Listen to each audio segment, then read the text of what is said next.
Hello everyone, welcome to expert grade YouTube channel. Guys, इस video में हम लोग क्लास 9 मैथ्स का चैप्टर नंबर 2 पॉलिनोमियल का लेक्चर नंबर 6 करने वाले हैं। सो गाइस, इस वीडियो में हम लोग फैक्टर थ्योरम पढ़ेंगे। फैक्टर थ्योरम क्या होता है, इसके स्टेटमेंट से हम लोग शुरू करते हैं। Let p x be a polynomial of degree 1। एक मेरा पी एक्स है पॉलिनोमियल जिसका डिग्री 1 है और मोर यानी 1 और उससे ज़्यादा है, and a is any real number, और ए जो है वो कोई एक रियल नंबर है। Then x minus a is a factor of px implies that pa is equals to 0। ठीक है, देखिए फैक्टर थ्योरम कहता है कि मेरे पास कोई भी पॉलिनोमियल px है जिसका डिग्री 1 हो या 1 से ज़्यादा हो और a मेरा कोई एक रियल नंबर है, तो क्या होगा, x minus A is a factor of px। x minus A P x का फैक्टर कब होगा, जब पी ए यानी रिमाइंडर मेरा क्या होगा, 0 हो जाएगा। तब अगर रिमाइंडर मेरा 0 हो जाता है तो हम x माइनस ए को फैक्टर बोलेंगे, किसका, पी एक्स का। ठीक है, पिछले लेक्चर में हम लोग रिमाइंडर थ्योरम पढ़े, सिंपली उसी का यूज़ किया हुआ है। अगर x minus A is a divisor है, x माइनस ए डिवाइज़र है, तो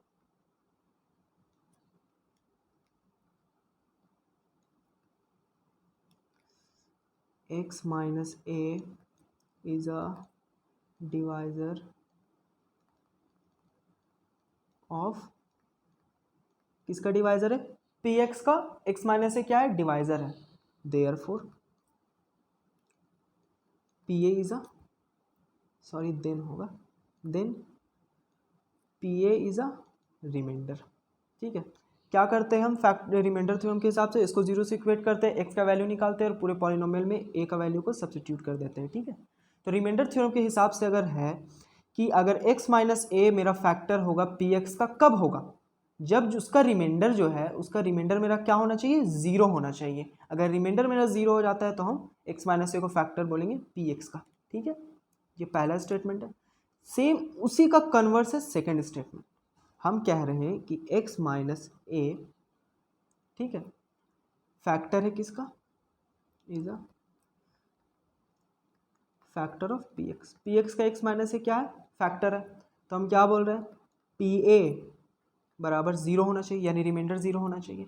तो हम रिमाइंडर लाए कहाँ से, जब हम x के जगह पे a पुट किए तब मेरा रिमाइंडर 0 आया। x जगह पे a पुट करने से रिमाइंडर 0 आया। तो इसमें अगर हम फर्दर और इसको सिंप्लीफाई करें और a को इधर ले आए तो क्या होगा, x minus a is equals to 0। तब हम कहेंगे कि x minus A is a factor of p x. अगर a पुट करने से मेरा पूरा पॉलिनोमियल 0 हो जा रहा है, यानी वो रिमाइंडर मेरा पूरा 0 हो जा रहा है, तो x माइनस ए मेरा फैक्टर कहलाएगा। ठीक है, अगर x माइनस ए फैक्टर है तो पी ए मेरा रिमाइंडर होगा, रिमाइंडर मेरा फिर 0 होगा, है ना। अगर पी ए पुट करने से रिमाइंडर 0 हो जा रहा तो x माइनस ए मेरा फैक्टर होगा। सिंपली ये दोनों स्टेटमेंट एक दूसरे का कन्वर्स है। इसको एक एग्जांपल से समझते हैं। ठीक है, हमारे पास क्वेश्चन है, so that x plus 3 is a factor of x to the power 4 plus 2x cube minus 2x square plus 2x minus में 3। ठीक है, दिया हुआ है। तो हम सबसे पहले क्या करते हैं, लेट कर लेते हैं। पी एक्स मेरा क्या है, x to the power 4 plus में 2x क्यूब माइनस में 2x square plus 2x minus 3। ठीक है, ये पी एक्स है, and g x is equals to x plus 3। ठीक, ये polynomial g x p x का फैक्टर कब होगा, जब रिमाइंडर जिसको हमको इससे डिवाइड करने से रिमाइंडर मेरा 0 आ जाता है तब। आप इसको लॉन्ग डिवीज़न मेथड अप्लाई करके भी, डिवीज़न ऑफ पॉलिनोमियल अप्लाई करके भी आप इसको सॉल्व कर सकते हैं। अगर आपका रिमाइंडर 0 आ जाता है तो इसका मतलब x plus 3 is a factor of p x का ये फिर फैक्टर होगा। या फिर हम पिछले लेक्चर में रिमाइंडर थ्योरम पढ़ें, अगर हम उसको अप्लाई करके रिमाइंडर अगर 0 दिखा देते हैं तब भी तो x plus 3 is a factor of x to the power 4 plus 2x cube minus 2x square plus 2x minus 3 का फैक्टर होगा। ठीक है, then g x is equals to zero हम लेते हैं, ठीक है। तो x plus 3 is equals to 0, x is equals to minus में 3, ठीक है। उसके बाद बाई रिमाइंडर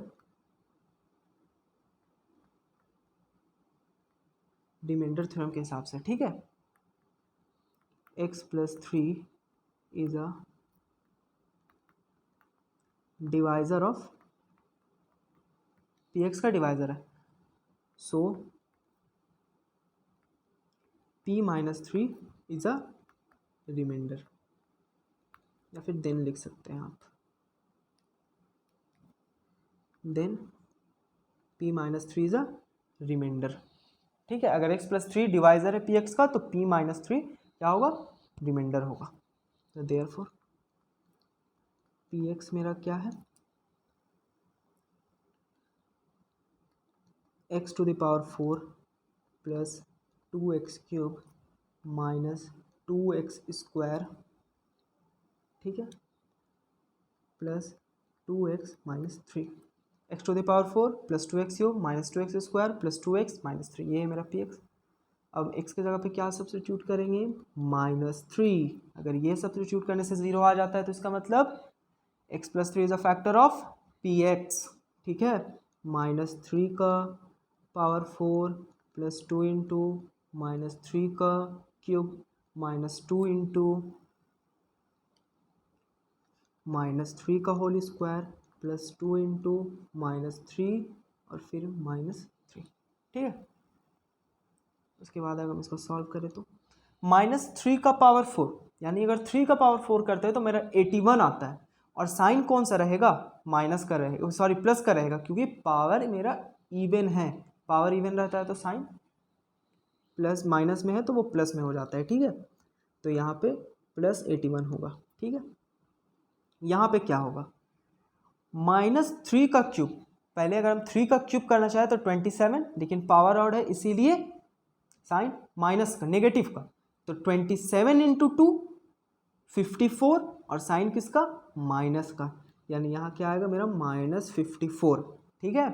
और यहाँ पे -2, ठीक है, और -3 का स्क्वायर करेंगे तो 9 आएगा, क्यों, क्योंकि साइन मेरा चेंज हो जाएगा, पावर इवन नंबर है तो 9 हो गया, और 9 इंटू 2 18, लेकिन साइन माइनस का, क्योंकि 2 के साथ माइनस है, ठीक है। और फिर यहाँ पे -3 इंटू 2 -3 इंटू 2 यानी -6, और यहाँ पे -3, ठीक। 81 में से 54 अगर हम घटाएंगे तो 81 में से 54 को घटाएंगे तो क्या आएगा मेरा, 11 में से 4 जाएगा तो 7, 11 में से 4 जाएगा तो 7, और यहाँ पे 7 में से 5 जाएगा तो यानी 27, और यहाँ पे मेरा -18 और -9, ठीक है। यहाँ पे मेरा +27 है, और यहाँ पे क्या आएगा -27, यानी ये 0, यानी मेरा रिमाइंडर क्या आ गया, 0 आ गया। तो therefore x plus 3 is a factor of px, ठीक है। और जो पॉलिनोमियल है आप वो भी लिख सकते हैं, या सिंपली आप लेट कर चुके हैं तो px लिख सकते हैं। तो आई होप ये क्वेश्चन के माध्यम से आप लोगों को फैक्टर थ्योरम क्लियर हो गया होगा, ठीक है। नेक्स्ट देखते हैं, फैक्टराइजेशन ऑफ क्वाड्रेटिक ट्राइनोमियल्स, ठीक है। क्वाड्रेटिक ट्राइनोमियल्स कुछ इस तरीके से होता है, ठीक है। क्यों इसको हम क्वाड्रेटिक ट्राइनोमियल्स बोल रहे हैं, क्योंकि डिग्री इसका 2 है इसीलिए क्वाड्रेटिक, और 3 टर्म है इसीलिए ट्राइनोमियल्स, इसीलिए हम इसको बोल रहे हैं क्वाड्रेटिक ट्राइनोमियल्स का फैक्टराइजेशन। फैक्टराइजेशन मीन्स होता है जो भी मेरा पॉलिनोमियल दिया है उसको फैक्टर के फॉर्म में लिखना, यानी मल्टीप्लिकेशन के फॉर्म में लिख देना, यानी फैक्टर के फॉर्म में, ठीक है। फैक्टराइज कर देना है उस पूरे पॉलिनोमियल को, फैक्टर के फॉर्म में लिख देना है, ठीक है। अगर इस तरीके का क्वाड्रेटिक ट्राइनोमियल्स अगर हमारे पास रहा क्वेश्चन में, तो हम उसको फैक्टराइज कैसे करेंगे। We find integers p and q। हम कोई ऐसा इंटीजर फाइंड करेंगे, p और q यहाँ पे ले रहे हैं, सच दैट जो अगर हम p प्लस q करते हैं तो वो मेरा किसके बराबर आना चाहिए? अगर हम p प्लस q करते हैं तो मेरा b के बराबर आना चाहिए, और p इंटू q करते हैं तो मेरा c के बराबर आना चाहिए। ठीक है, यानी अगर हम करें इस b को सिंपली दो ऐसे इंटीजर में तोड़ना है कि अगर हम उसका सम करें तो वो मेरा एज इट इज़ b ही आए, और c को और वही दोनों इंटीजर को अगर हम मल्टीप्लाई करें तो उनको मेरा c आए। ठीक है, यानी मिडिल टर्म को स्प्लिट करना है, इसका एक और नाम है स्प्लिटिंग द मिडिल टर्म।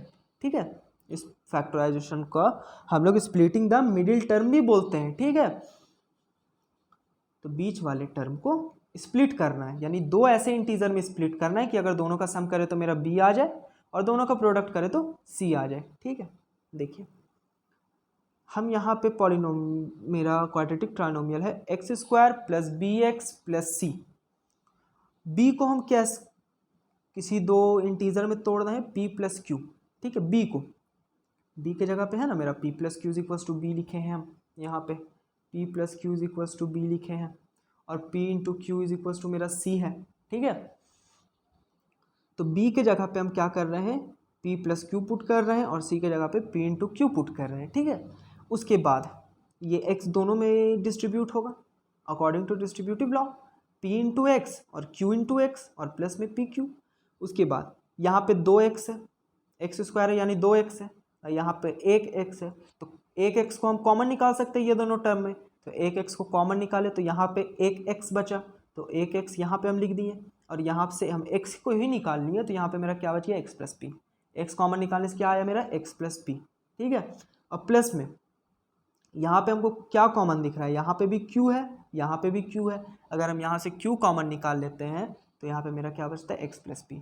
अब अगर हम देखें तो यहाँ पे x प्लस पी और यहाँ का भी x प्लस पी दोनों तो सेम है, तो अब हम इसमें से भी कॉमन निकाल सकते हैं इस पूरे टर्म, ये पूरे पॉलिनोमियल में से, है ना, इस पूरे एक्सप्रेशन में से x प्लस पी अगर हम कॉमन निकाल ले तो मेरे पास क्या बच जाएगा, x प्लस क्यू।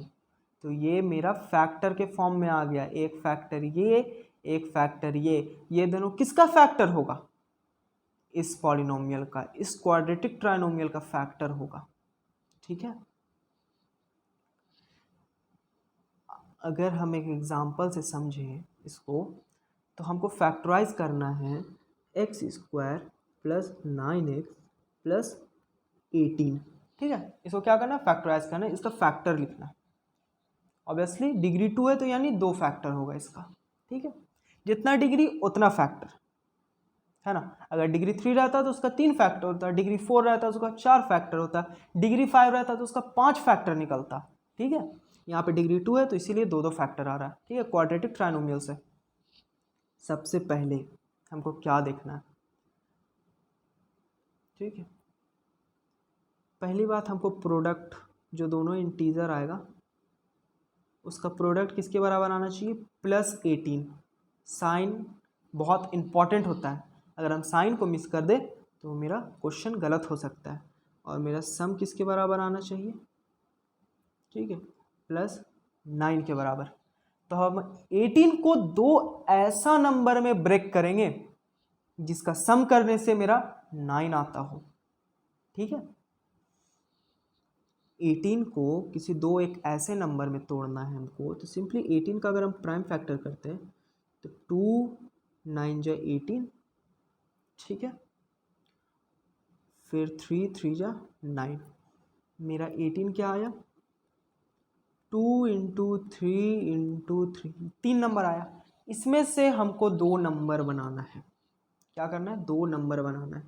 अगर हम 2 इंटू 3 कर दें 6, और एक नंबर हम 3, ठीक है, एक नंबर हम 6 बनाए, एक नंबर हम 3 लिए, यानी 6 3 जा 18 आता है, 18 का 2 फैक्टर लिखे।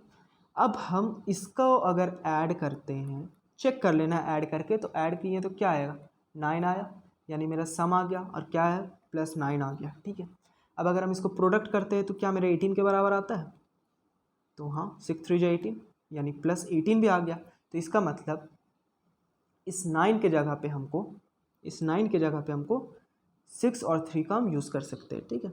एक्स स्क्वायर 9 के जगह पे हम लिख सकते हैं 6 + 3x, क्योंकि हम 2 नंबर तोड़े तो क्या आया मेरा, एक 6 और एक 3 लिए, ठीक है। अब 18, यहाँ पे हम 18 लिख सकते हैं, या फिर इसको भी उसी तरीके से लिख सकते हैं 6 × 3 के फॉर्म में, या फिर नहीं भी लिखेंगे तो चलेगा। अब x दोनों से सब्स्टिट्यूट होगा, यानी 6x, या यहाँ पे प्लस में 3x, और यहाँ पे हम देखना चाहें तो अगर हम इसको लिख देते हैं 6 × 3, इसको भी इसी नंबर के फॉर्म में लिख दिया, ठीक है, कोई प्रॉब्लम। अब उसके बाद 2 टर्म हम देखेंगे, ये टर्म और एक ये टर्म, और दोनों में से जो कॉमन होगा उसको हम बाहर निकालेंगे। यहाँ में से यहाँ पे 2x है, यहाँ पे 1x है, तो 1x हम कॉमन निकाल लिए, तो यहाँ पे कितना बचा, 1x बचा, और यहाँ पे 6, तो यानी x × x + 6। अब प्लस में, अब यहाँ पे हमको क्या कॉमन दिख रहा है, यहाँ पे एक 3 है, यहाँ पे एक 3 है, अब हम यहाँ से 3 कॉमन निकाल लेते हैं, तो यहाँ पे क्या बच गया, x बच गया, और यहाँ पे क्या बच गया, 6 बच गया। अब पूरे एक्सप्रेशन में से x + 6 हमको सेम दिख रहा है, तो हम x + 6 को कॉमन निकाल लेते हैं। x + 6 को कॉमन निकाल लिया, तो मेरे पास अब क्या बच गया, x + 3, यानी ये अब मेरा फैक्टराइज हो गया, ठीक है। इसी को कहते हैं हम लोग splitting the factorisation by splitting the middle term, यानी या फिर फैक्टराइजेशन ऑफ क्वाड्रेटिक ट्राइनोमियल्स। ये आपका रफ वर्क है, ठीक है। अगर आप इसको ज़्यादा से ज़्यादा क्वेश्चन इस टाइप का अगर आप प्रैक्टिस करते हैं तो आप माइंड में भी कैलकुलेशन करके इसको बहुत इजीली सॉल्व कर सकेंगे, ठीक है। सो गाइज, यहीं पे आज का हमारा लेक्चर ख़त्म होता है। मिलते हैं अगले वीडियो में, तब तक के लिए कीप लर्निंग।